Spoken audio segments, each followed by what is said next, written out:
बिस्मिल्लाहिर्रहमानिर्रहीम। अस्सलाम वालेकुम नाजरीन, आप देख रहे हैं R.Q क्रिएशंस और मैं हूं आपका होस्ट राव क़य्यूम सईद। नाजरीन, आज की सबसे अहम तरीन ख़बर यह है कि PTI फॉरेन फंडिंग केस में तहरीक इंसाफ को बड़ा रिलीफ मिल गया।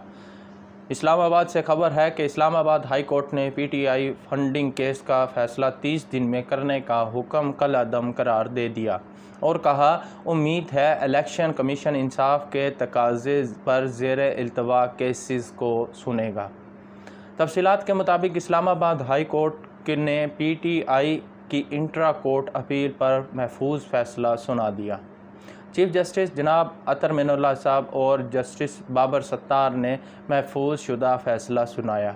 फ़ैसले में PTI फंडिंग केस का फ़ैसला 30 दिन में करने का हुक्म कलअदम करार देते हुए कहा कि तवक्को है कि इलेक्शन कमीशन दीगर पार्टियों के ज़ेर इल्तवा केसेस को सुनेगा। शक की गुंजाइश नहीं कि तमाम जमातों से एक जैसा बर्ताव होगा।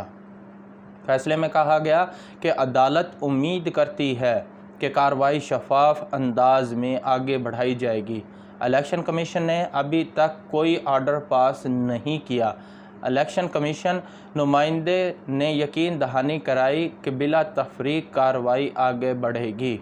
हुक्मनामे में कहा कि सियासी जमातों के ख़िलाफ़ रोज़ाना कार्रवाई के लिए मज़ीद हदायत भी मांगी गई है। इलेक्शन कमीशन नुमाइंदे ने कहा कि कार्रवाई पॉलिटिकल पार्टीज़ आर्डर 2002 के तहत है।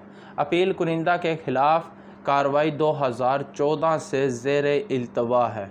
इस्लामाबाद हाई कोर्ट का कहना था कि दीगर सियासी जमातों के ख़िलाफ़ कार्रवाई बाद में शुरू की गई है।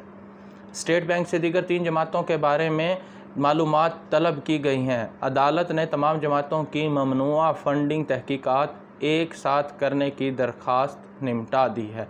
तो नाज़रीन, ये थी आज की अहम तरीन ख़बर। उम्मीद है आपको पसंद आई होगी। Thank you. अल्लाह हाफिज़।